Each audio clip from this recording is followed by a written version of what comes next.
Bruh. Bruh.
I told you it was. There we go. I'm sick, dog. We were muted that whole time. I'm fucking sick. I knew so. I was looking at the screen. I was like, dog, we are not live. Like, what is? Oh man, I knew it. I didn't. Well, I don't know what happened, but Bruh! Skype wasn't logged in either, so we haven't been able to get our phone call guest. I'm sick. But yeah, man, I'm sick. Do we even want to recap like the last 40 minutes, which are really fucking we good? actually started on I'm time. so upset We right now. started on time and everything. Touchdowns with Tangents on the Good News radio station. I'm fucking hot. Just As for that, well as your we're going favorite extra 40 podcast. We're going extra 43 minutes. I'm hot. As well as FBC Radio, as well as X Squad affiliate. Shout out to the X Squad. Shout out to FBC. Shout out to the Good News. Shout out to everyone else who fucks with us heavy. Yeah, basically we broke down Eric Reed getting signed to the Carolina Panthers today after... It's taking everything in me not to just throw my headphones down and walk out. I'm upset. I'm Taylor Rooks upset. You didn't watch that Big Sean video that I sent you today, huh? No, I didn't. Yeah, exactly. I didn't, because I had patience all day until just now. Oh, Yeah, you should definitely watch that video. check the chat room. There's somebody in the chat room. Oh my god, who is that? Is that Woo? Yeah, It's Woo. What did Woo say? he said, "I was wondering what was going on, why I wasn't hearing anything." I might cry internally. Yeah, man. So, what are you gonna? All right, are you gonna keep feeling sorry for yourself, or you gonna play radio? Yeah. I'm just playing.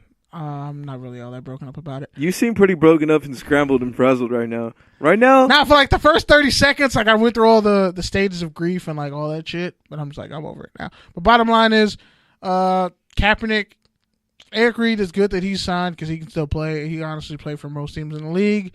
Kaepernick honestly should just never play again because he's already in too deep with the lawsuit and everything. There's no point in him coming back. And honestly, a team signing him on the strength of just pity and be like, look, we should finally bring him back, it would be a fail on Kaepernick's part because you got to learn an offense in 1 week, like, and the season just started. Like, that's just a bad idea. So he should sit out. We also touched on the fact that, I mean, the Colts would be a good spot because literally Andrew Luck, his elbow, I guess, is kind of faint because they took him out of the game to throw that Hail Mary against the Eagles. They had Jacoby Brissett do it. Even Steve Young said, he's a Stanford season ticket holder. He used to watch Andrew Luck play every game. He marveled at him, and it's not the same guy out there. It's kind of sad. He's a shell of himself.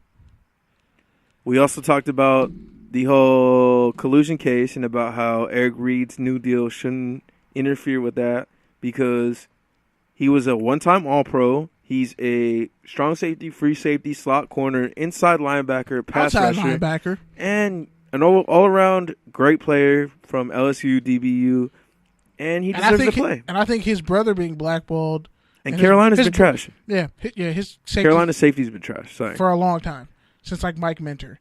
And when you factor in the fact that his brother Justin Reed was considered a first-round pick, with it all the way to the third round for Houston. Feels kind of sketch to me. I'm just saying. Imagine if we fell off the air again. Wouldn't surprise me. I'd be like, all right. All right. We've had so many great weeks of radio, honestly, and just shows that something loopy was just bound to happen. Yeah, besides that, man, we were also talking about the whole QB hitting controversy. Basically, I said it was part of the wussification of football, and it's unfair to expect defensive linemen who've basically been hitting the QB and finishing the QB the same way their entire careers to all of a sudden pull up and stop and change their physics, as KB pointed out. Literally, what they're trying to do is pretty much make a rule that literally defies the law of physics. Also, will probably cause one of your body parts, ligaments, or knees to snap and break, snap, crackle, and pop all at once. Like, literally, it's inhuman. That's what happened to William Hayes, DN for the Dolphins, when he hit Derek Carr. Instead of, naturally exploding through the tackle with your hips and all that, pretty much stopped himself, and all that inertia, I guess you could say, kinetic energy, pretty much snapped back like a rubber band. Snapped awkwardly in his ACL. ACL, yep. It's almost like if someone was trying to teach you how to dance and then had you pull like any lane and do like a violent move against your own body that just doesn't work, and then you end up snapping and breaking your damn foot. And now we have Gerald McCoy. Shout out to Donald Glover for breaking his foot on stage. Because, I mean, honestly, you keep dancing barefoot doing the This Is America dance. Oh. Eventually your foot's going to break. Oh. I want to see his diabetic that was nasty. feet on national TV. Why do you think all black people have diabetic feet, Pete? It doesn't have anything to do with him being black. I know, but it's funnier. It has all to do with him being a defensive tackle. And I said Donald Glover. Oh, I thought you said Leroy Glover. You didn't? No, Leroy Glover was actually great and should be a Hall of Fame candidate, but that's a whole other issue for a whole other time. But nah, I literally just dropped in a little line that apparently went by you. Donald Glover. You were talking about Leroy Glover. Nah, former Ram and Saint. But nah, Donald Glover was dancing on stage at a concert and broke his goddamn foot. But yeah, now we got Gerald McCoy feeling sorry for sacking your favorite player of all time, Big Ben. Mid-tackle, he's saying, I'm sorry. And so he was like the black dude and was it the Water Boy? or was it no? It was the black dude in The Longest Yard. Or eventually, like, they pissed him off. He's like, "You broke in my nose." I only know because, like, hella of my friends and teammates in high school used to be like, "You look like that black dude from The Longest Yard." Fuck you, I've okay? always thought that. I swear to God, I hate you. Since the first day I met you, I've literally always thought that. I've just never said it. Dog, in high school, people used to, like, when Sean Keach and the Beautiful Girl came out, like, I wanted to kill people because, like, literally. You're not that dark skin. Yeah, but I probably got more money than him now. You also don't have an accent. I could fake it. You can't sing either. Are you sure about that? Yeah, I'm pretty sure.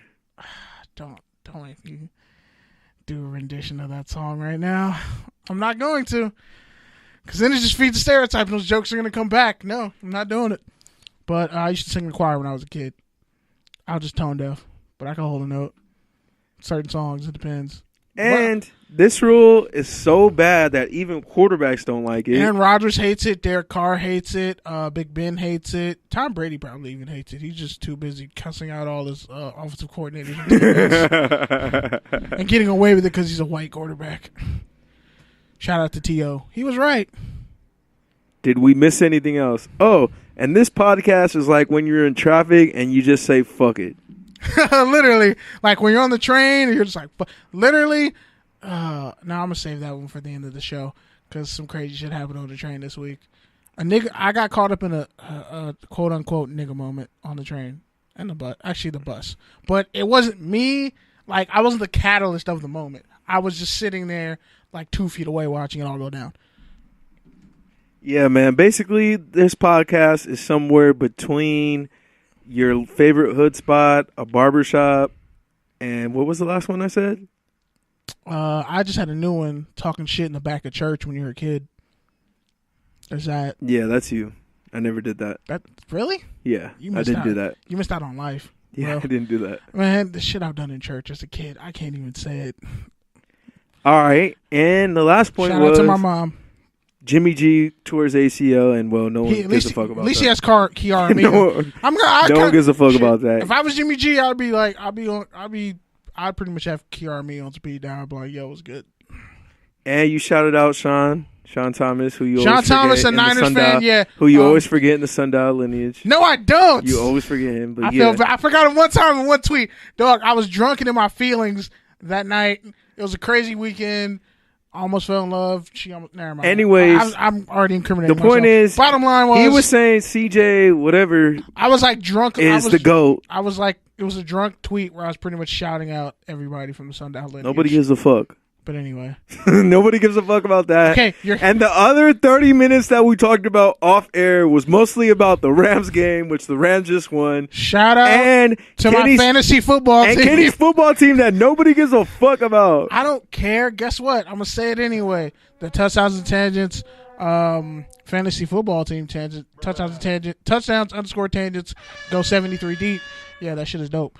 2-1 should have been 3-0. But I'm just gonna hit the horn every time you talk about your fantasy. It's cool. I can talk because through nobody gives a fuck about your fantasy team. I can talk through it, and I'm very entertaining. So, kiss someone's ass. Anyway, yeah, 2-1, and probably gonna blow out the person I'm playing this week. They should have just traded me Michael Thomas, like I said before, like 3 hours ago. But they wanted to be a dickhead about it. It's cool. That's why you're 0-3. You're not gonna win any games. I'm gonna enjoy watching my fantasy team beat the shit out of you. But anyway, final off-air some synopsis we didn't talk about. I'm forgetting something and I'm mad about it now. The Rams-Chargers battle for LA it received way too much hype, and I think it's mostly because the LA media is vastly invested in the Chargers due to they have so much money. Due to them not having a team for 20 years and basically covering the Chargers by proximity. They don't have a fan base. That now we're seeing the LA media really push the Chargers agenda despite the fact that they don't have a fan base, as Kenny said. They've always pushed the Chargers fan base. And it's kind of like just watching. It's because those people are from the OC in San Diego and have money. Man, fuck San Diego. Yeah, I said it. Fight me in the street. On your mother's birthday. San Diego's not even worth all that, bro. They're not. They're literally like, what's in San Diego? A beach? Oh. No, actually, the beaches are really nice. The beaches are really nice. On the beach. Don't shit on the beach. Okay, I'm not shitting on the beaches with a gas lamp, but I'm just saying What outside I'm of that, saying is- they got racism and poverty too. What I'm saying is, like, nobody gives a fuck about San Diego. Bro, That's probably the title of this podcast. Nobody gives a fuck about San Diego. Nobody gives a fuck about you, San Diego. But shout out to Carmen. Hey, shout out to Dakey though. He's from San Diego. He's our resident Chargers fan. He ain't called in a minute though. Low key though, now that I think about it, let's just be honest.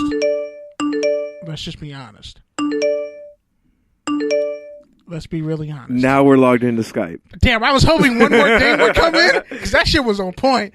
That was totally on point. What I was gonna say. I honestly think it's just some form of karmic justice that Nick Bosa and Joey Bosa are both hurt at the same time, and Joey Bosa won't come back till week 8. Keep Talib, Rams corner, shin or ankle injury. He's out. He's on IR, but he's supposed to come back. But yeah, after Nick Bosa had a bunch of MAGA tweets that said Black Panther was trash, it's funny that he has an abdominal injury. I'm just saying. It's form of karma. Your insides hurt. Your insides are fucked up. Yeah. I do. This is probably the only reason why I feel sorry for Chargers fans, besides the fact that they don't have any fans, is that I watched the Chargers defense, and like I've been pushing the Chargers too for 2 years. You know, I've been a fan of their roster and what they've been putting together. Derwin James. But well, number one, they haven't put it together, and watching that defense without Joey Bosa, it's like they play solid. They get out of situations, but they just don't have that game-changing playmaker, and that resonates with me as a Raiders fan, watching a post-Khalil Mack, Raider-Mageddon defense. Raider-Mageddon? The difference is, Can we get those printed on shirts? The difference is, though, Hashtag Gruden-Mageddon. The difference is, though, the Chargers are cursed because Bosa's hurt, and all their players are stupid as fuck. And the Raiders are just stupid as fuck. Like, honestly, I have a fan theory. I have a theory on the Raiders draft that they're going to trade all their remaining draft picks for Rob Gronkowski, because Gruden just wants a team full of grinders. Oh, I almost said it. You almost got baited into saying something. I was like, yeah, you would have proved your off-air point there, huh? No, I wouldn't have. Yeah. And fuck you. Nah, man. That was just a funny play on words. Like Drake saying Kiki. It had nothing to do with anything. No, that was actually a girl he dated like in middle school who was like his best friend. Dog, every girl in middle school breaks your heart. So why? The other thing we talked about for the first 40 minutes of this podcast that wasn't getting recorded was the history. Since this is I'm upset. Somewhat our 2-year anniversary. We called it 3 last week because we've been doing this way too long. Since 2014. Yeah, we've been podcasting in some shape or form since 2014. Can we talk our shit again, even if we don't hit again? But technically, this is year 2 of touchdowns and catches. Quick thing. Fuck Kanye. I hope literally all the gang members in Chicago from all the different sets pull up on him in Chicago wearing fucking 2 polo shirts and a Louis Vuitton backpack and just start pelting his ass in the face with college with stuffed bears? with stuffed bears. Wearing Letterman's jackets? Fucking polos with the two hats, 2 polo shirts, some Timbs with fucking extra laces, and I hope they just start pelting him in the face with college dropout, late registration, and graduation CDs. While Spaceship is playing. To quote Travis Scott and Kid Cudi, stop trying to be God. That's all I ever think about when I see Kanye, you know. You really shouldn't sing. Yeah, I should. You just talk shit about me, but you really shouldn't sing. You can't carry a tune. That's not true. No, I can carry a tune. No, you can't. Just not very good. Go ahead. No, I'm not going to sing on the open air right now. Where you are in your bag. This ain't touchdowns and karaoke. I know we do a bunch of random shit, but karaoke is not one of them. I'd have to get really drunk or high to do karaoke, but it's in me. It's there. Because I'm just a natural showman. No, I feel like you're that shy dude who waits all the way until everyone's already trashed and leaving, and then you go up there, deliver the greatest Stevie Wonder karaoke segment ever. Yeah, with the shits. Hello, caller. What's your name and where you calling from? Devon Towns, calling from Venice, California. What's good, Devon? Yeah, so for those of you who don't know, we've been trying to get Devon on the past couple of weeks. C-Sun Matador. Also, because I'm a fellow Lawndale alumni. He went to Lawndale and he went to Elko. So shout out to you, bro. He also writes for Unfiltered. He got an internship with one of the creators of Unfiltered Access. Interned for Fox Sports Radio in San Diego, and yes, he's currently an intern for Undisputed. Doing a lot of good things, man. Heard a lot about you. Yeah, not much else to say after that. You guys pretty much got it all. Glad to be on. Thanks for having me. Yeah, man. So pretty much, obviously we had technical difficulties getting you on, but we also were basically recording without recording. So we talked about a lot of things. Great pre-show. But mostly we talked about the Rams and the Chargers battle. Man, as someone who lives in LA, did you care about that game? Oh yeah. So funny thing is, I'm probably one of the few people that's an actual Chargers fan, and not because they moved here.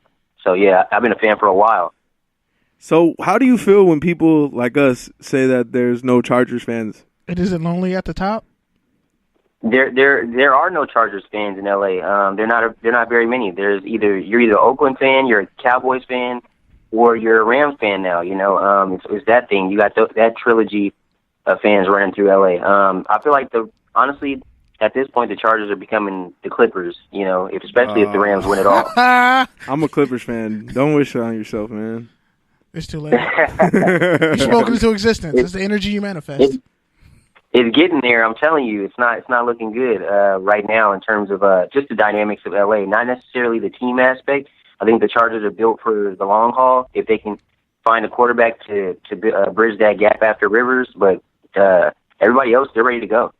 Hypothetically speaking, if they, let's say, tank this season, would you think? Because I mean, Justin Herbert out of Oregon looks really good and really nice. That might be like the perfect kind of steal for them. Do you feel like they're going to make a move one way or another next year for QB, or do you still feel like there's other places they can get better, like let's say linebacker or D-tackle? Yeah, this next draft is one that's really deep in terms of defensive linemen and linebackers, like you just mentioned. There's Devin White and Devin Bush at linebacker. You even got Edwards at Wisconsin. LSU. And then you got Christian Wilkins and the whole slew of Ed Oliver and those guys in the trenches. Those Clemson defensively, but yeah, those Clemson guys. You already know how it is. That's nasty. That's a nasty defensive line. But hypothetically speaking, to answer your question, I don't think we are right now in a hurry to get a quarterback because I think they feel like, they're looking at Brady and they're looking at Rivers and they're like, okay, Rivers hasn't really fallen off yet. So I don't think they're in a rush, but I think it does make sense to start looking at it in the second or third round for sure. I don't think they make a move for Herbert. I think the Patriots, if anybody, might jump up and get Herbert. That would be horrifying for all of us. Unless you're who did they play this past week? Who did Oregon? Stanford. Unless you're like you play for Stanford, then you're probably not tripping. But when it comes to the AFC and the Chargers and what they're kind of just built to do, and the fact that they have Antonio Gates, he's coming back. How do you feel about Hunter Henry? Because this is the second time he's been hurt pretty much for the year. Where do you see the future of that tight end position going? I really do like Hunter Henry a lot, but he scares me with all these injuries. He really is. Yeah. I call him baby Gronk. And he's living up to that in terms of his productivity. But then at the same time, the injuries too. So it's like he is a baby Gronk if you kind of look at it from that standpoint. I think they do need to kind of look into maybe getting another tight end just in case this situation with Hunter Henry becomes one that's questionable every year. But I really like Hunter Henry a lot. I think he was poised to become a big time tight end, kind of like Zach Ertz did last year, where he finally has the opportunity to be the man. But unfortunately, there's other things happening right now. What about this year, man? Are the Chargers? I've been talking about the Chargers the past 2 seasons, thinking they're going to make the playoffs. Are they? Do you still have hope for that? I mean, it's early in the season. Yeah, they think about who they lost to. They lost to the Chiefs and they lost to the Rams. Are those 2 teams that are struggling to really find their identity right now? Hell no. Probably not. As you can see, yeah. I think the Chargers are in a good spot. If you look at the next few games, they play the Browns, they play the Raiders, and they play another cream puff on that schedule. So they'll be 4-2 if things go according to plan. So everything, they can still do everything that they set out to do. I just think even with all the melodrama that's going on around Pittsburgh, Jacksonville with Leonard Fournette, and then you have the Patriots and their fiasco, I think the Chargers are kind of, setting themselves up to where they can potentially, come out of nowhere and sucker punch a lot of teams in the playoffs.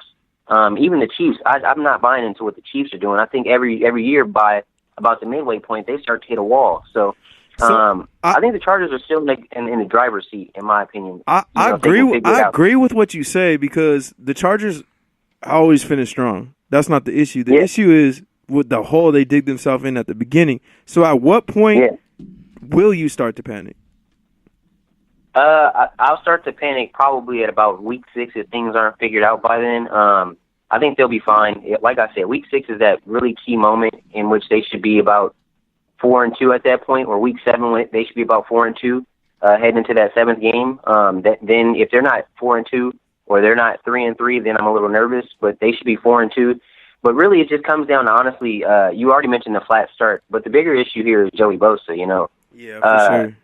If he doesn't play until November, then that defense is going to continue to struggle, because believe it or not, Melvin Ingram, he's a good pass rusher, but how many times has he generated more than 10 sacks in this season?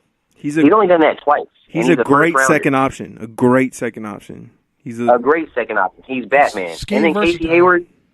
I love Casey Hayward, but he's not the best technically, and he's not the fastest guy to begin with. Like, you see Tyreek Hill and those really fast receivers use him. He's a ball hawk. He's not the most technically sound cornerback.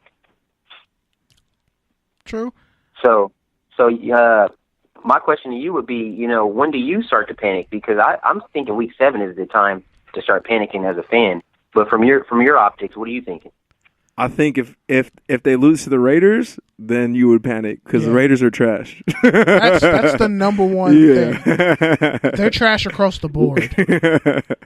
And I'm saying that as a Raider fan. And the Raiders passed on some Chargers players that I thought would have been good. Like, they passed on Uchenna Nwosu, they passed on Jatavis Brown, decent role players. So, and they passed on Derwin James for Colton Miller, which I'm still sour about. Yeah. So one of the reasons, obviously, you could talk sports, so we're happy to have you here. But one of the reasons why we really wanted to bring you on is, first of all, we always see some guys first, so we always pay it forward, help people out, and KB recently shared your letter to yourself for 10 years young, right? How do I say that? What I would say to me at 10 years old, or 10 years old. Pretty much. And it was just a really great story, man. So I just want to thank you for sharing that. Something that really resonated with both of us, because we've both gone through our own struggles, and we're just happy to have an opportunity to talk sports. And also, because I bring this up on the show all the time, just because the way this podcast is set up between me and Pete, like, we come from different backgrounds, but we also understand, like, me being a black man, him being a Latino male, we understand how your voice can be marginalized in journalism. And it's crazy, because me being at Lawndale, graduating, going to Elko, going to CSUN, I always wonder, like, I wonder who's going to come out of Lawndale next. And we actually had on Lawndale High a couple months ago before the season started, and hearing those guys talk about how great, and seeing how great they are as a team now, all the talent that's come out of Lawndale, sports, and just in general. It's really cool to see someone, come up through the ranks kind of in a similar way and do really great work. So I my question to you is, in your journey and what you've been through, whether it be Elko, Lawndale, CSUN, like, how do you describe that feeling, knowing you're almost at the end, you're about to graduate? And most importantly, how do you sum up your journey just thus far at CSUN? All the things you've kind of been through, and pitfalls, whatever, successes. How do you kind of just describe all that? Okay, through my journey at through El Camino, and just, you know, the high school in general, I think the biggest thing for me was identity. Once you find your identity, you know, it's hard for you to be knocked off course in terms of what you want to do in life. Once you find your identity, it's hard to really care about what's going on around you and what's being said about you, you know, because really when you go through high school and in your younger years of life, you kind of worry about what other people think about you and kind of aligning yourself with maybe the goals and expectations other people have for you. But, you know, I think once I graduated from high school and I was able to kind of go through and learn how to be my own person and my own man, it helped me, you know, realize what I could actually do in life. And, you know, that's why I've been able to do that's why I've been able to do what I'm doing now. And really, you know, in terms of, you know, just CSUN and, you know, to the point of where I am now, it's just sticking to the script. You know, I know it sounds cliche and it's corny, but if you honestly set a goal or set some goals or have a dream and you map out a plan and you stick to that script or that plan, it's hard for you to not get to where you want to go. A lot of people say they want to do something and they don't have an action of course in play, or they say they want to do something and they start in the first sign of trouble. They're like, oh, you know what? This isn't for me. So for me, it's just about being disciplined in that approach in terms of sticking to the script. And, you know, my younger years, you know, in terms of, you know, El Camino, it was about finding my identity first and foremost. So when you find your identity, you can, you know, figure out what your dream is. And then from there, you just got to stick to the script. So let me ask you this then, you know, how do you know that this is your identity? Like, what is it that makes you know that? Because I'm hearing you and I believe it, and you know, you're young, so it's like, it's great. Like, but I'm just curious, how are you so sure of it? It just really goes to the day in and day out approach that I take. I never feel like I'm. What was that moment though? What was that moment when you were like, this is what I'm on the right path. This is where I want to be. I'm going where I'm going. Like, what was that moment for you? I think that moment for me was when I actually sat down and I started to. This is when I turned 21 and I started to look back at what I had done. I realized that I had, you know, I could have just been somebody that turned to the street life, and no offense to anybody that's from the street life, but you know, that could have been something that I turned to and, you know, really became another statistic in that regard.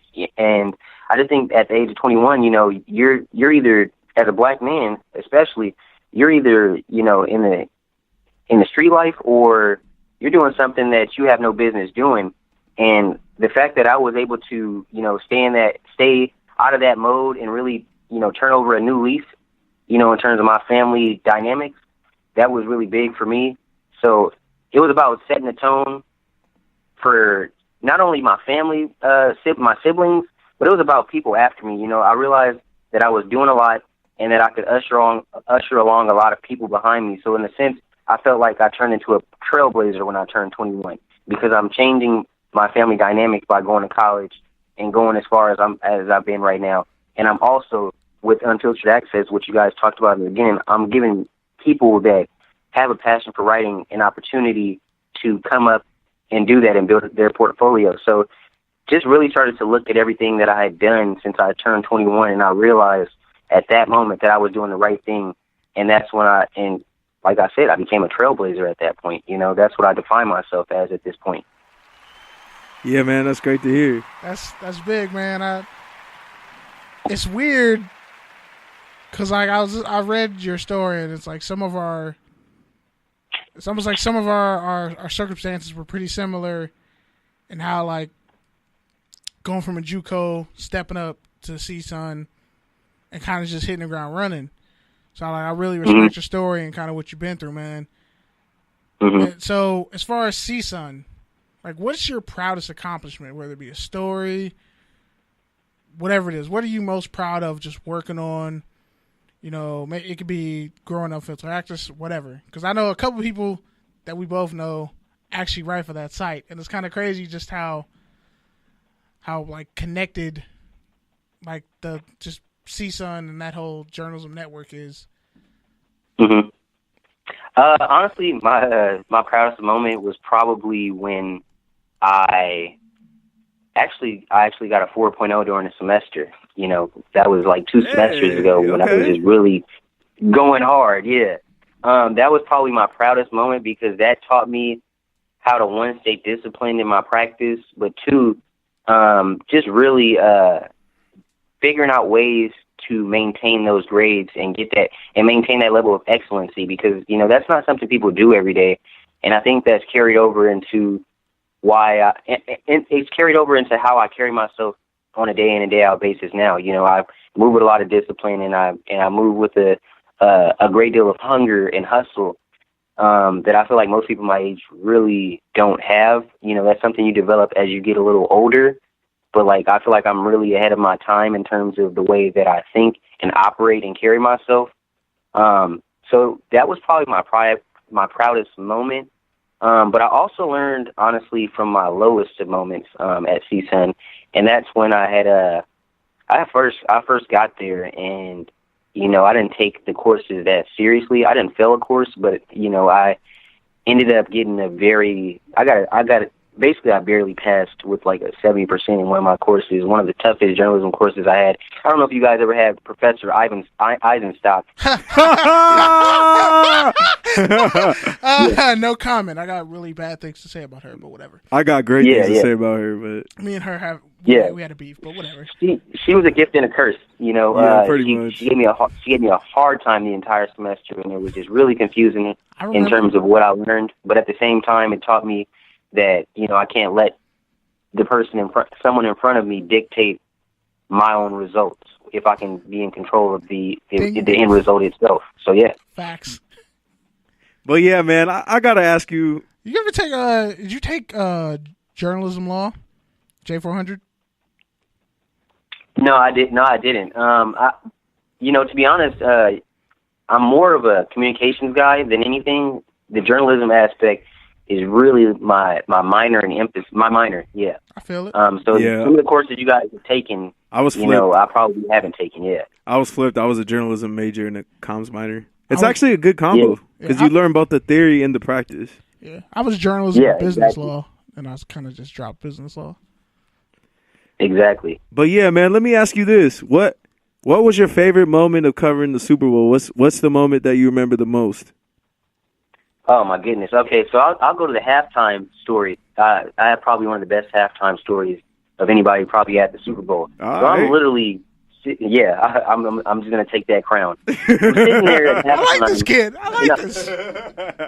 I'm probably sitting there, and I'm not the only one that has their story done. I pretty much had Patriots are done, the dynasty is over, Brady, Belichick, no more. Pretty much that was the gist of everything. Yeah. I ended up getting up out of my seat, and, you know, I'm sitting around Hines Ward and those guys, big former players, and I ended up going to the restroom, and I'm standing in line, and I'm listening to kind of the chatter going on among the fans that were there. And, you know, Patriots fans, they're dejected. They're just quiet. They just want to use the restroom and go sit down and maybe leave a little early. And then you have Falcons fans in line. You got the ones that are just over the top that were like, "Oh my goodness, this game's over. We're getting ready to win a Super Bowl. Yelling Migos Where are we songs. turning up?" That kind of they were worried about turning up. What kind of strip club they were going to? That kind of stuff. Because it was in Houston, and, you know, Houston is a really good nightlife. Oh yeah. And then you had the modest Falcons fans. They're like, I don't know. They have that Brady guy. And, you know, that's when I started to think maybe they could come back because they do have Tom Brady. He makes a good point. So then I go sit down and, you know what happened in the second half and in overtime. It just got ugly. And then I went down into the tunnel in overtime. I'm watching the rest of the game go on. And lo and behold, I'm watching the game wrap up and just watching them drive down the field. And it was just so crazy seeing it all happen. I know it's Brady and you expect him to win, but just seeing how it all unfolded was still crazy. But I looked to my left, and this big, shadowy, large, looming, larger-than-life figure was next to me. And Shaquille O'Neal, yeah. Shaquille O'Neal standing there watching the game with me. Did he talk like he had pudding in his mouth? Huh? Did he talk like he was pudding in his mouth? Because he talks like that. Actually, Shaq was pretty quiet in that moment. He was just kind of like watching the game. So it's like, I wanted to talk to Shaq, but at the same time, I'm like, all right, I got to watch this game too. I feel it. And then just the game ended, and then just seeing Arthur Blank literally roll by with the blankest stare on his face on the golf cart, because that guy hasn't walked anywhere. And then you see 2 Chainz and Usher walking through the tunnel, and Usher's mad as heck. He's just like. He's like yelling. Hopefully he wasn't touching things. Like, shut up, Pete. Yeah. Shut up, Pete. So it was just crazy seeing all that, and then just seeing all the Patriots family members and those guys just walk by. They were ecstatic. So the biggest highlight was really the halftime moment. Hearing all the fans and just seeing how they had different opinions, and then just seeing it all unfold in the second half. That's what's up. I kind of want to shift back a little bit. One last CSUN question. Just the fact that you literally were covering a Super Bowl, and then obviously you go back to school and you're just like, all right, I'm in class chilling. How did you kind of navigate the social scene of CSUN? Because for transfers, everyone's a little bit different. Me, I'm the Hall of Fame guy of getting free food on campus. So I just want to know, as far as how you kind of maneuvered, clubs or whatever, clubs on campus. How was that? Honestly, I got to see Sun, and I kind of was in my own. I was a turtle. I had my own shell, and I stayed within that shell.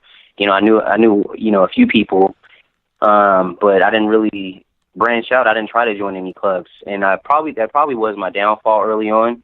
But so to kind of.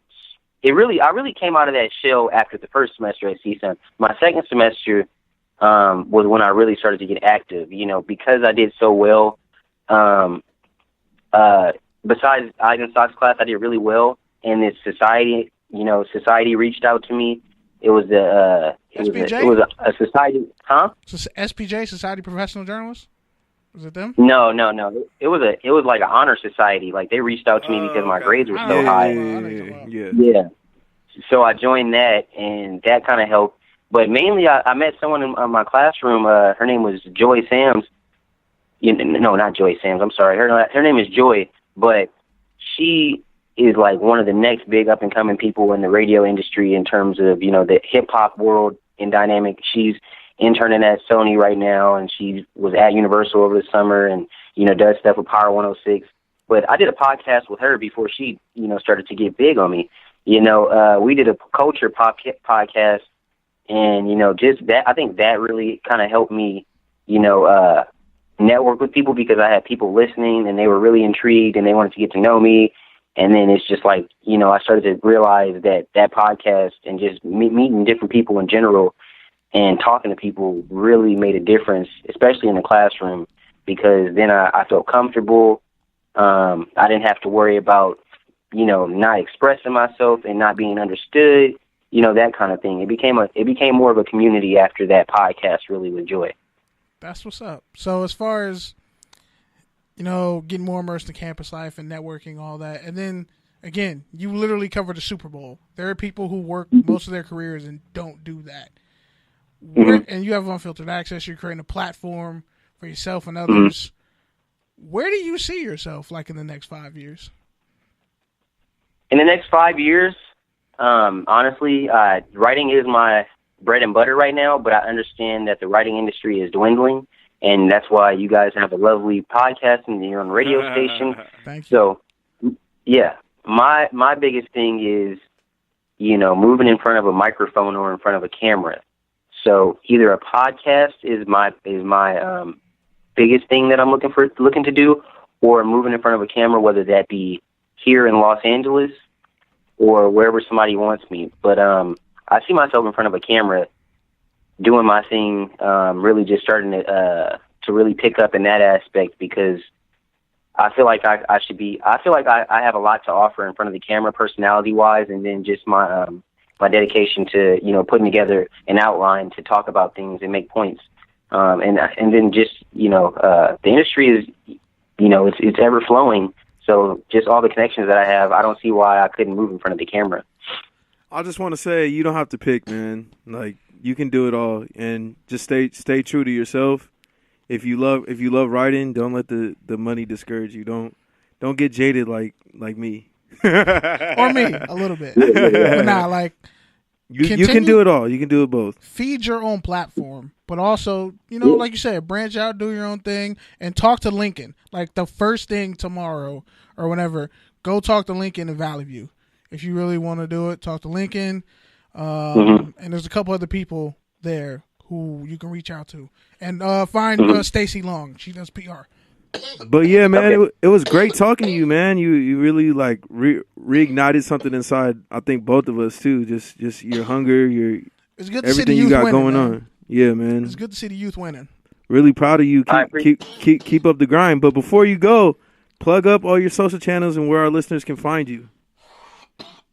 Oh, okay. So I'm on social media. Mainly I'm on Twitter. So at Unfiltered DTs. That's the word unfiltered and then the two letters DT. If anybody out there is listening and they want to, take a look at unfilteredaccess.com, go for it. And if you really feel like it's something that you want to be a part of, feel free to reach out to myself on Twitter again. That's Unfiltered DT.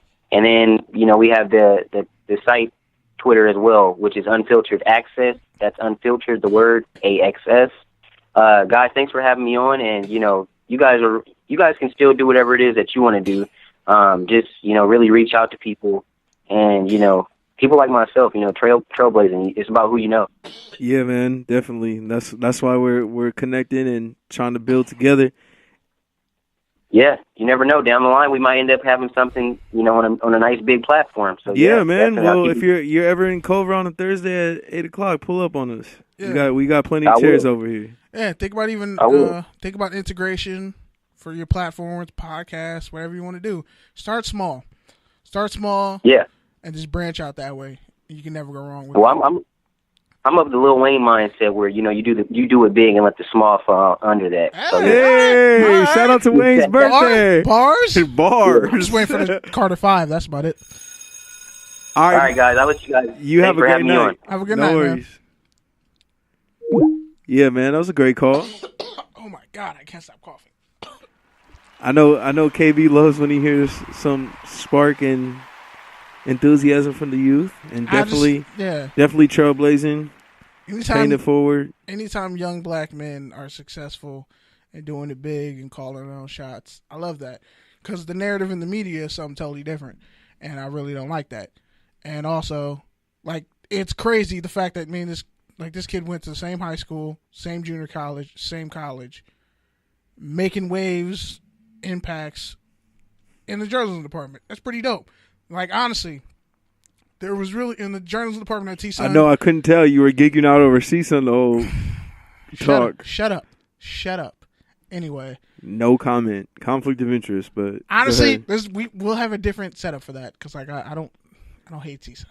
Relax. But other people in the department, no, I'm just kidding. I'm not. I would just say, when it comes to that, like when I was there, there really weren't a lot of black journalism students, so we always spotted each other in the hallway. It was a very small number. Like, yeah, there's a lot of us in there. Some doing PR, some doing communications, some doing film, but it always felt like there wasn't a lot of us. So when I hear stories like Devon, other people, I'm always like, yo, I'm gonna big them up any chance I get. Because there was a couple of people who came before me who necessarily didn't do that. And then there are people who did. So I'm thankful. Nobody cares about you, bro. I'm not talking about me. Shut up. Fuck you. Nobody cares about you. You're missing the point, asshole. It's reach one, teach one. That's what I'm just saying. Jesus, you're a terrible person. I just want you to know that. With your fucking sorry. dad cargo I'm not shorts. a terrible person. I'm just a terrible friend. How about that? Yeah, that's fair. You're a terrible friend. All right, man. So should we move to touchdowns? Let's move to take or tangent. All right, man. So pretty much Jameis Winston's reinstated. We got the whole Fitz magic, which kind of derailed for like a half when he threw 3 interceptions. No, but still threw like 400 yards. He is who we thought we were. That's Ryan Fitzpatrick right there. But he threw 400 yards through 3 games. So 30 out of 50. So, do you got to take her tangent on Fitz? He played bad. On Fitz versus Jameis. Here's my take. He played bad against a shitty Pittsburgh Steelers defense. That says a lot right there. Fitz, he's cool. He had a nice run. I think the veterans probably, like Deshaun Jackson, definitely wants him around more because he actually threw Deshaun Jackson open. But when it comes to Winston, I don't know, man. It's like he's good, he's talented, he has all the skills, and he's much better than Fitzpatrick, but the mental isn't there for whatever reason. My biggest thing is he got to get his head together. He came back in his press conference was, "Did you guys miss me?" It's like, bruh. And then Andrew Hawkins said on Twitter with a retweet, he's like, "Should I tell him or you?" After 3 games. It's like, bro, 8 touchdowns, 2 picks, and I think Fitzpatrick is completing like 70% of his passes, 75 or something, some high number. My take on this is if you're going to roll with Fitz magic or whatever the case. That was a horrible pick 6 to Bud Dupree, by the way, who I think the Raiders might want to trade for him, but they're stupid, so never mind. Jameis Winston, the biggest question mark has been leadership and mental toughness, as you alluded to. So if you're not going to start him and expect him to back up Ryan Fitzpatrick, that's not going to help any of that. So at that point, you're probably better off just trading him because he's going to be a free agent soon. So why are we prolonging this? Why are we even having this conversation? Why is this even a discussion? Why don't you just trade it? If the decision's already made, then roll with the decision. But as you know, we're all waiting for the fallout from Fitzpatrick, and you're expecting Jameis to just come in as a savior. And it's not really fair to him because he put himself he's in inconsistent enough. And I feel like it's sad because they have the offense in place. O.J. Howard is a stud at tight end. You have Mike Evans, who's been balling out. You have Deshaun Jackson, who can still take the top off of defense. You have Godwin, who's a really good slot receiver.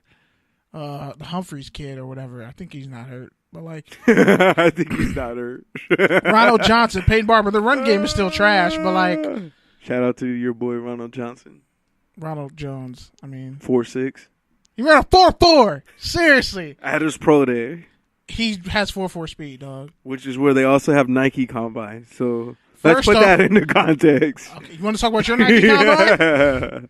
My 5.140? You're a goddamn liar. You didn't run a 5.140. Good. It's online. Your homeboy who played college football straight up said, "Nah, bro, you got like a 5.7." I believe him. Yeah, the first time I ever ran a 40. Lies. I only went to like $800 of speed training to run a 5.1. You really? Okay. We had Nike speed training too.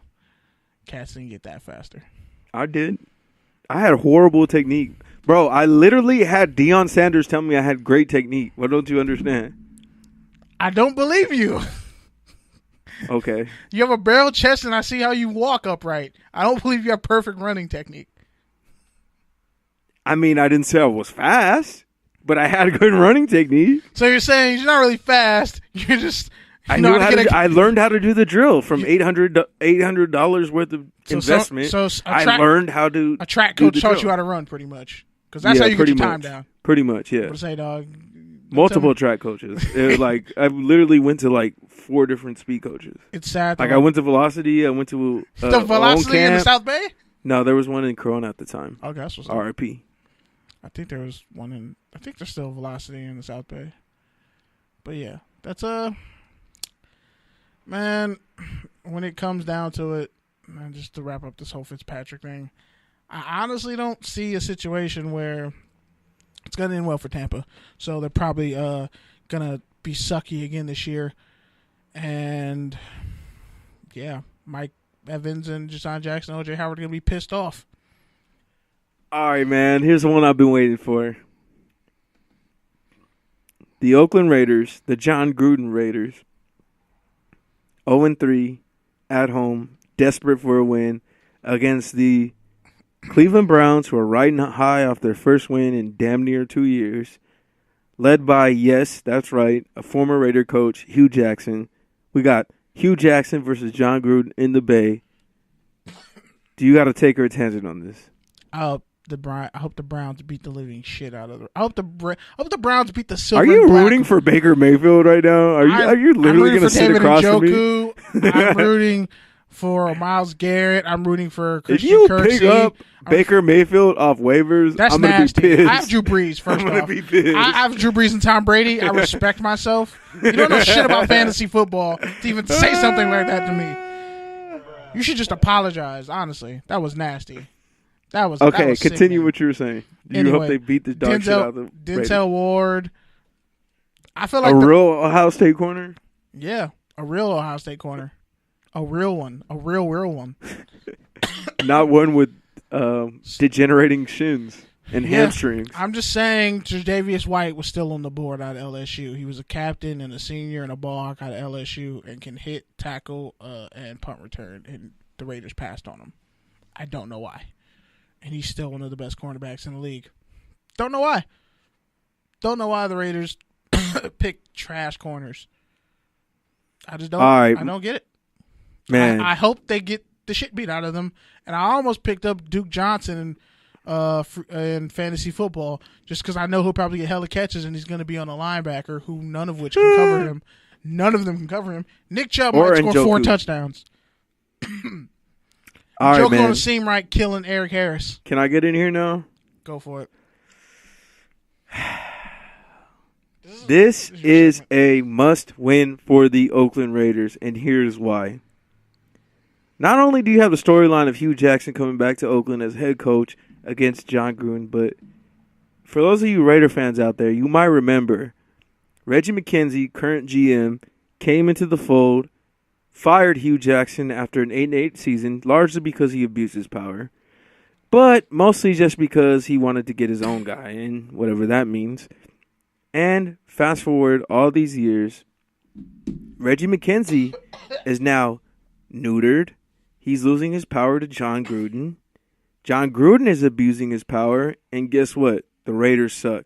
So now we're just waiting for Bruce Allen, the last front office member of the apocalypse. So if Hugh Jackson is successful in beating the Raiders in Oakland, all his demons are exorcised. Reggie McKenzie is essentially null. Like, literally, that would literally negate every single thing Reggie McKenzie ever did for the Raiders. Like, because not only is Khalil Mack the best thing he ever did gone for basically a first-round pick, and which is probably going to be in the 16s, but Derek Carr's regressing, the other best thing he did. Gabe Jackson is looking overpaid. And, well, we already talked about Conley. So, pretty much, KJ is going to get traded. And now you have the guy that you fired coming in and whooping your ass. Raiders would just be a complete mess. I don't even know if Reggie McKenzie would make it home at that point. He might just resign if Hugh Jackson beats him. He'll quit and just go straight to his car, like, in the fourth quarter. And if they lose, I expect the whole wheels of this season for the Raiders to fall off. I'm talking not even 6-10. I'm talking like 2-14. I'm talking 1-15, and the Oakland Raiders officially switch places with the Cleveland Browns when it comes to Juju. And go to Vegas because they're just a complete mess right now. Vegas Browns. They're kind of like, I feel bad for Reggie McKenzie's players who are still on the roster. The Raiders are doing worse than Issa on Insecure. Shout out to every other podcast on this radio station that constantly talks about Insecure. Lawrence Hive, All the Smoke. Lawrence Hive, Vice President of Communications, reporting for duty. Shout out to Chris from the Get Right. Shout out to Never Not Extra. Yeah, Issa's still a bird. I didn't say anything for a long time, but yeah, Lawrence Hive. And yeah, Issa's a bird. And I'm glad she got ghosted. Are you glad you got that out of your chest? I got it off my chest. That's why I was coughing so much. All right. Anyways, what I was trying to say is pretty much Carl Joseph, Derek Carr, they're on in a situation where it's basically like Reggie McKenzie is their dad. Their abusive stepdad. Please go. Oh, please. And John Gruden is their new stepdad who pretty much will their put mom, hands on you. Mark Davis, came in and instantly fell in love and is like, your dad ain't shit now, and pretty much letting John Gruden discipline the kids. And they're in an uncomfortable situation because it's like, well, you're not my dad, and I don't want to listen to you. But if I don't listen to you, I'm going to get my ass beat worse by my mom and potentially get cut. So really, they're just in an uncomfortable situation. Anyone with step parents can understand what's going on in Oakland right now. Yeah, I still have to go to therapy for all that step parent shit I went through. So I'm gonna accuse myself from that conversation. Why did you? That's what when you said it in the group chat the other week, I got triggered because I was like, "Oh God, I remember everything." And the worst part is, you're like, "Hey, we got us a caller." Hello, caller. What is your name and where are you calling from? Hello, my name is Ryan, and I'm calling from bum-ass Hesperia, even though I'm not from Hesperia. Hey, I just got in a car accident out there. Damn, that's really fucking... Yeah, I had to call in because you started talking about Insecure, and I said, Kenny ain't about to do Insecure wrong, so... Lisa is a bird! I had to give a call in. She is a bird. First of all, and it ain't even about Lauren time, because fuck Lauren, he could leave. Nobody give a shit He about makes Lauren the no show. more. But... He boosts our ratings. He makes the show? He's keeping them on HBO. If Lawrence doesn't come back, they don't get another season. I'll bet money on that. Money and wherever you want to eat at. Whatever I mean. Maybe. That's a possibility. Just because he's a snack doesn't mean he's the only snack on there. Even though the other one might be a felon. Uber Bay I can't talk. Uber Bay ghosted her. She's done. She's done in these streets. Yeah, because he might be a felon. Like, he might be on the run. I don't know. That's my Would a felon beat up somebody who just rolled a fresh blunt in an Uber and then take off and then give you a $50 tip? That's he's clearly a drug lord. Wow. Ryan Perkins. All right. So to give some backstory, Ryan went to CSUN, Deaf Studies major. Oh yeah. In grad school. Oh yeah. Pete, please don't shit on CSUN. We could talk about CSUN a little bit. How low key shady it is. I could have said things, and I have a great experience with CSUN, so you guys can. That's nice. That's real nice. It must be nice. Must be nice. Right though. I feel like because we're friends, that's somehow conflict of interest. Skin. I get it. Especially because they had a walkout today because they're trying to get rid of ethnic studies at CSUN. Yeah, they had a walkout, a planned walkout today at CSUN because of ethnic studies. It's all over the internet. Oh shit! Because of black studies? Is that for real? Think of like when they had the Students of Color Coalition and how it kind of just exploded. And now pretty much they're getting rid of ethnic studies. So everybody's like, oh, hell no. You're not getting rid of ethnic studies, Harrison. And now like CSUN, Kausa, I forget their Instagram name. But yeah, they're pretty much going in on Harrison and a bunch of other people. Because they're literally just going to, they're going to make, I guess, bio and chemistry in the same category as like ethnic studies classes. The fuck? So you don't have to take eugenics or something. Okay. Yeah, but anyway, since you are a grad student and you are a master or going to be a master of the the arts of sign language, and I helped you with like 2 big points on your paper and didn't even know it. I just had to shout that out. We don't have to recap everything. No, for real. I'm just saying, I get a credit on your paper. I get a credit on your album. That's all I'm saying. I get one. You might get a credit. I get a point. You might. I get a point. That's all I want is a point. You can put my shit in like manuscript, like in old Egyptian African text. I won't care. It'll just translate to Kenny got a point. But I will call you out. I will shout you out one day. In your award speech, I appreciate that. But because you have an interesting story as well, and you're very inspirational. Talk about your journey a little bit, since that's this type of episode. We're just celebrating everybody's journey, our journey. We're not celebrating Issa's journey, but celebrate yours. You know what? Issa's journey is low key my journey too, though. I mean, I listened to Drake all throughout college. I still rock him, so I mean, I really can't shit on her journey. But you can. And I'm gonna be honest. What? You can a little bit. You can shit on Issa's journey. It's okay. That's why she made the show. A little bit, yeah. But, I mean, yeah, if it makes me millions, then yeah. Hell yeah, that's my journey. But, let's see. Where do I start? Well, yeah, no, really, I did grow up in Hesperia, even though I wasn't born here, so I don't claim this shit. Ironically, I am back. Bruh. Oh yeah, I forgot. You know all about this shit. Fuck it. I Still. do. Somehow grew up in the same area, really close to each other, and never knew until the 100th episode of the Good News Or I Radio just mentally Party. blocked it out. Who knows? Damn. She mentally curved you for years. I'm just kidding. She wouldn't be the first one. She saw that hairline and was like, get the fuck out of here. She wouldn't be the first one. I didn't see the hairline or lack thereof. I didn't. We'll just not comment on that. So anyways. Okay. Anyways, hey, you told me to call in. I said you go get all the smoke.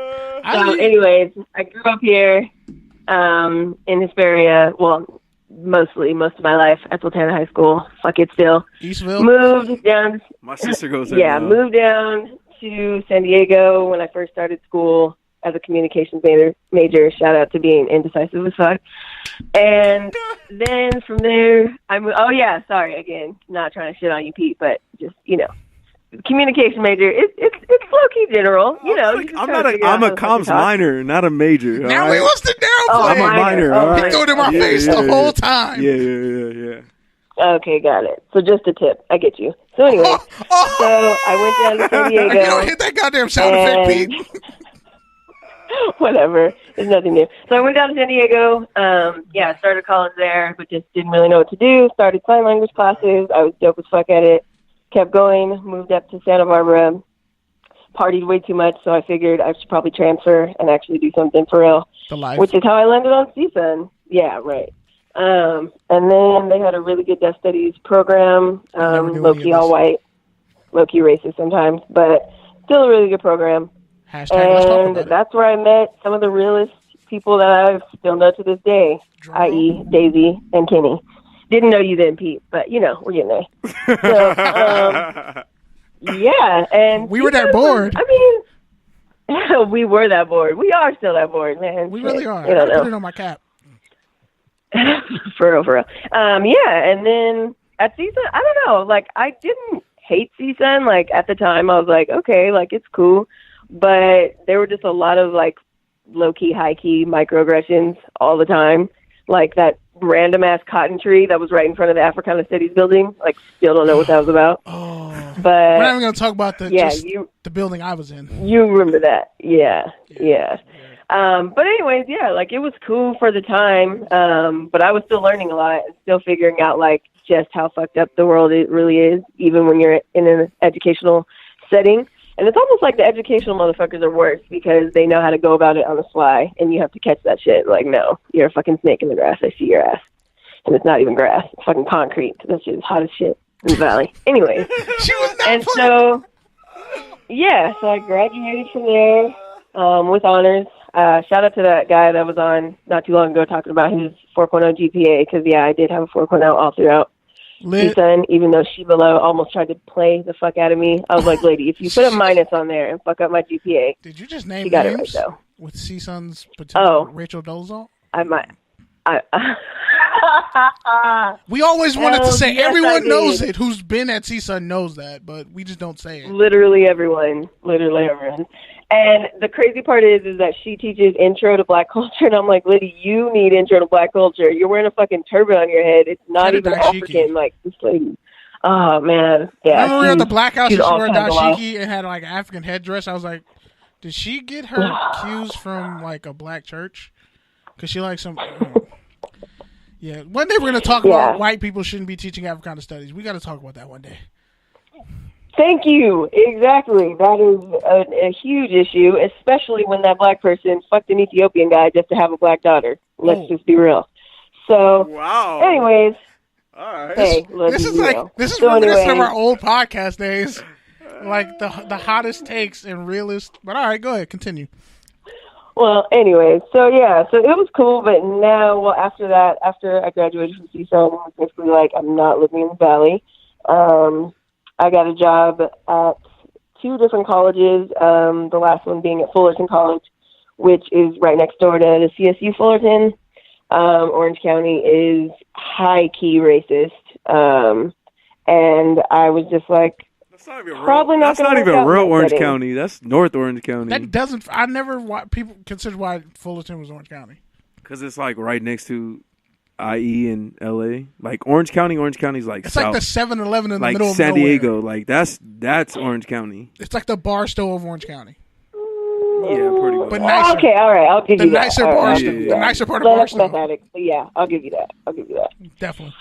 But anyways, yeah. So that actually was a pretty crazy eye-opening experience working there. Like those people there, like really didn't care. Like they would just blatantly say shit. And I actually appreciated that more because then at least I knew I didn't like you as a person and we didn't agree fundamentally.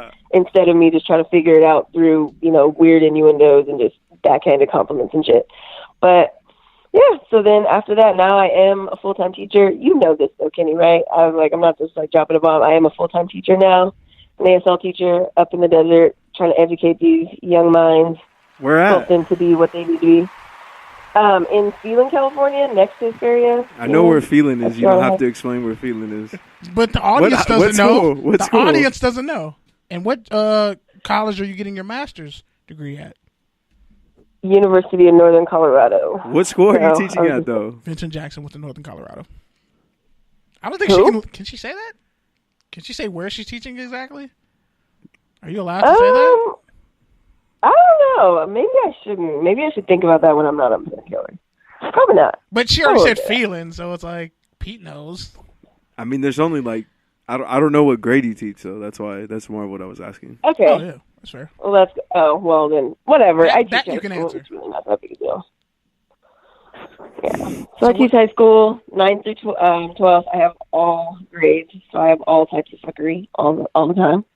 That's wild. But yeah, it's good though because high school students, they're still like at that stage where like things are shitty, but they don't know why. So you can actually like help them figure that out. Like, no, it's not because of school. I promise you. School will show you how everything else is shitty, and then you'll figure it out from there. But it's good. That's interesting. Yeah. Well, somebody would tell me. My sister's a freshman right now, so I'm kind of going through that. She goes to Sultana. Oh, really? Yeah. You just shouted. Your sister's gonna snuff you. Yeah. So. How does she like it? I mean, she likes it. She doesn't hate it. I mean, I don't know. Okay, I'm her older brother. It's not like she tells me anything. At that age, Yeah, I wasn't, that's how so. it works. Yeah, it's not like she tells me anything. I'm her older brother. So. She sees you as That's the ops. true. Yeah. So as far as I know, it's perfect. That's good. I mean, that's the thing. I mean, well, basically every high school student ever doesn't want to really talk to anybody except they really want to talk to everybody about it. Yeah. Thanks. But yeah, it's good. I mean, a lot of the students, it's funny because they clearly see that I'm like younger than like 95% of the people that work there. And so they do want to talk to me about things. And then they also see that I'm a black person. So they're like, yeah, she probably been through some shit. So they get me. And we talk about some real stuff. And I'm like, yeah, this place is low-key racist. We could be real about it. But at this point, I have my own classroom. So what I do affects the people that are in my class. And everybody else really doesn't matter, which is a really big contrast to where I was working. I was working in academic support at Fullerton College, and so I had to deal with like all these different personalities, mostly conservative, mostly white, that wanted to always like impact what we were doing. So now I do have a classroom where I can control the narrative and what they get from me. I don't have to worry about 5 other people like impacting that. So it is good. I appreciate the work that I'm doing now as a teacher. I never thought that I would be here, but well, I thought I'd be successful. Don't get me wrong, but I just never thought I'd be here being successful. So that's what's up. It is what it is. Last question for me, and Pete may have something, but just like you said, from how far you got to here right now, like where do you see yourself in the next 5 years? Honestly, like where do you see yourself going with teaching and all that?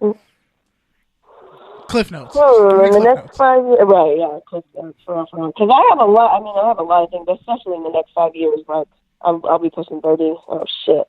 But yeah, like in the next 5 years, I'm pretty sure that I think probably in about 3 years, I'll be looking into getting my doctorate somewhere. Not too sure yet.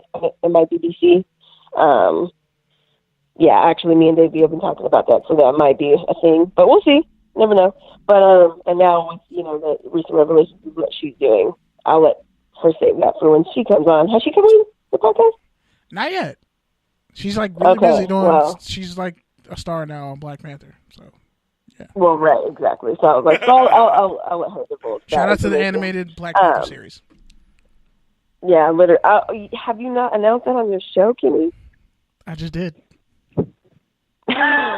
All right, you covered your bases. I'll give you that.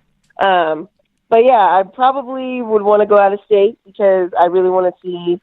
I visited DC a few times, and I just feel like the energy just might be something that, like, with doing my doctorate, it might be something that I need outside of California because I just don't feel like everything here. I mean, not even aside from just the microaggressions, just the bullshit that Californians just deal with on a daily basis. I feel like I might have to go elsewhere. So I will probably be looking into my doctorate. Hey, I might be starting a podcast. That was also in the works, and then we both got really busy with, doing what we do, which is fine. But yeah, so I do have a lot of things to say. We may not always agree, Kenny, but that's okay, because we're both savage as fuck, so we can go there with each other. But there you go. In the long run, I mean, in the full 5 years, I really do see myself, like, in the process of, defending my dissertation and kind of going through that process. And then also probably working back at a college campus. Because as much as, like, right now I'm enjoying the high school scene, I think that that's only going to be for a time. And I feel like college is really where I flourished, like, when I was, like, tutoring and doing, like, the supplemental teaching and stuff like that. Like, I feel like that's where I would flourish more so. Yeah. So, yeah, that. Appreciate you, Ryan. Thank you for calling in. If you want to call in future episodes, we'll make sure you call in earlier and give you all the time you want to rant and go on the tangent. Yeah, we'll do. So you won't shit on Insecure. I really don't appreciate those Insta comments. But I'm gonna hit you in the group chat just to shit on Insecure again. Hey, keep taking care of the youth. We need it. The youth needs it, especially up there, man. Protect those kids, please. Especially up there, because there really ain't shit to do up there but fuck around and get in trouble. Well, exactly, which is really crazy because there are so many black students already in, like, the detentions and stuff like that, and I'm just like, this whole school is the prison shit. It's just crazy because, like, this little bubble up here is just, like, instilling in them that, like, there's literally nothing else out there. And even though they have social media and stuff like that, it really doesn't make a difference when your immediate surroundings. So how'd you get out of it? How'd you get out of it? How to get out of experience? Yeah. To be honest, I was blessed with really, really prolific parents that were always above their circumstances. My dad grew up in Compton. My mom grew up in Pomona, and even at a young age, I can't with you, bro. Like, literally, my family's from Pomona and Compton. Like, I can't with you. Oh, this is fucking weird, dude. Okay, you might just be like a light-skinned Creole person that might just be in my family. Like, I told you show up to like one of my family reunions. Pete's in NBA. Y'all might be cousins. Y'all might actually be distant cousins. Pete gonna come back to the homeland and reclaim a throne or some shit. All right, well, shout out to your parents. Yeah, I really know. But yeah, so anyways, my dad does not have North Carolina anymore, so y'all might actually be like second cousins or something. So, and when we have our 100th episode, we will definitely let you know some details ahead of time. All right, sounds good. But yeah, I will have to call in again, but Daisy definitely should call in as well. I know she's got some things. So. All right, well, have a good night. Thanks for calling. You guys too. Take it easy, Lawrence Hive. All right, man. Well, touchdowns and tangents. We got into an epic tangent there. That was great. Like, that's what this podcast is about. Like, literally, Kenny's like literally glowing right now. Like, Kenny's so happy right now. Everybody. Like, he's really so happy right now. I've never seen him this happy. He's never this happy when we talk about the NFL. Like, honestly, because I still have some petty shit I have to get off my chest in this little rant that we're about to. You just want to talk about CSUN any chance you get. Not really, no. It's more like when I graduate, I'm going to have hella people to slander in that post, and I'd be like, but I love CSUN. I ultimately, like, I've grown. There was when we started this podcast, I was like, fuck CSUN. Like, my issues. You still are, but okay. But like now more than ever, we've mentioned that. I'm like happier today. Now. That's what I'm saying. Okay, yeah. I'm in a better place emotionally. All right, man. So you want to give quick college football news? Man, Kelly Bryant. Quick. Notice the quick. Shut up. No sound effects having ass boy. Anyway, the biggest news: Kelly Bryant transferred from Clemson. Pretty much, he got benched in their last game that they played. Trevor Lawrence threw, I think, 3-4 touchdowns, played really great.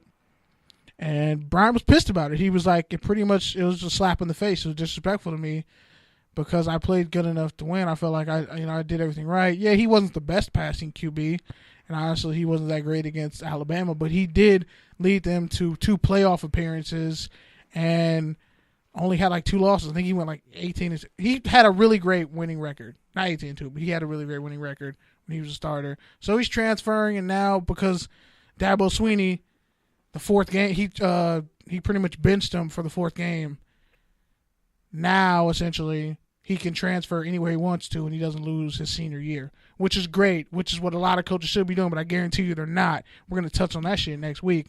But shout out to him. Shout out to Dabo Swinney for doing the right thing, just saying, look, Trevor Lawrence is the future. He's a 5-star QB, and he's playing great. We got to run with this guy. You're a senior. Let's be honest. It's over for you. You don't need to sit up here and be a backup. Transfer. Go wherever you want. Hopefully he doesn't end up at UCLA because then it'll really be trash. Shout out to starting quarterback UCLA, Dylan Thompson Robinson or something like that. His dad got he was talking a bunch of shit about Chip Kelly, pretty much saying he's not using him right in the 2nd, 3rd, and then their backup quarterback transferred. UCLA's backup QB transferred. And yeah, we're going to touch on that next week. And USC pulled off a miracle against Washington State. Yeah.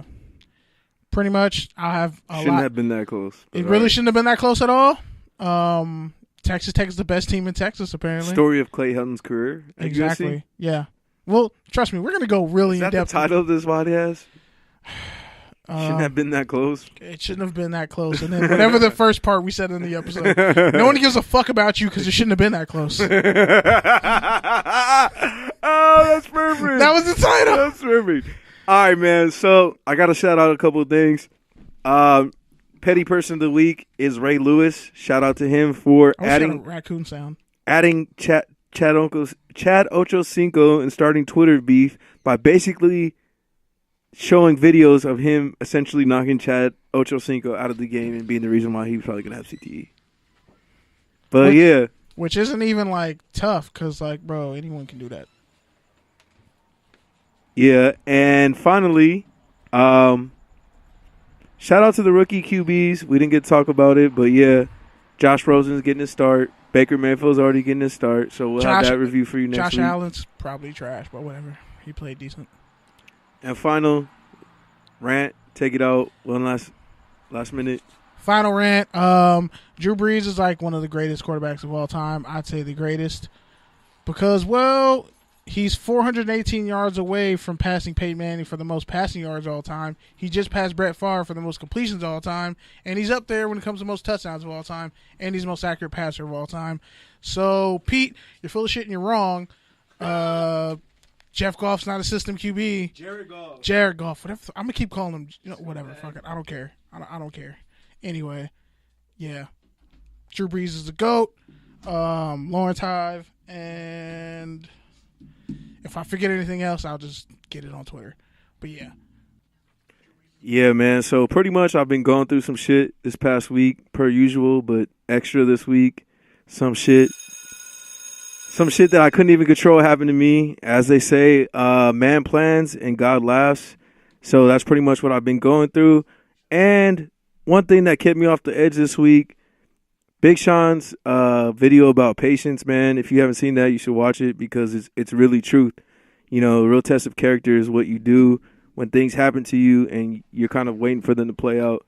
So that's just really what I want to share with y'all this week. Patience. Next thing is, if you really love sports media like I do, you really care about this shit, which is the reason why we started this podcast, make sure you check out the Jim Rome and Stephen A. Smith podcast because they actually share a lot of great insights about how they've kind of come up in the business, about how they both kind of have ownership in what they do, and basically how they've persevered throughout all the shifts in media through highlights, opinion, owning their own shit. They talk about it all. It's really great. But yeah, man, it's Touchdowns and Tangents podcast, the Good News radio station. We're out of here. You can catch us on your favorite podcast app, FPC Radio, X Squad affiliates. KB still muted. You're an asshole. Spotify. Yeah, man. iTunes. Have a good week. Peace out.